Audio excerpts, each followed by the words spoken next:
Good morning. It's the 4th of March. Hope that you're doing well today.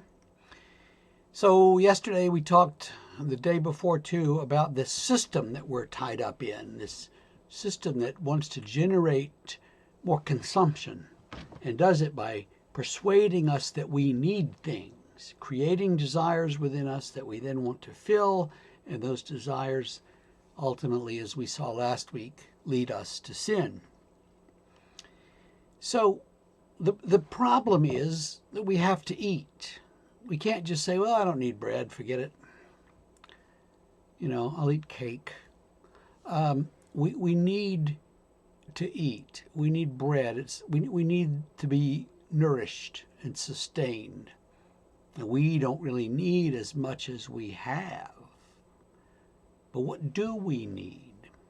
That's where the problem comes in, is figuring out what do we need, what do we have, how much is too much, how much is not enough, what's the guidance in all of that?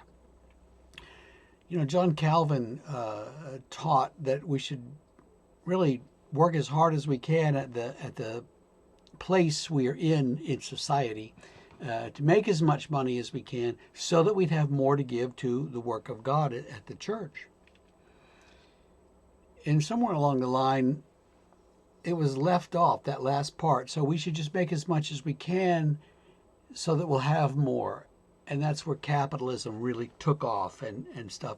How do we decide how much is too much and how much do we need? That's one question that all of us have to struggle with and answer, I think each for him or herself. But I'll suggest to you that when Jesus says one does not live by bread alone, he's also saying there's a higher level. We don't live at the level of I need bread. We live at a level of what God teaches us.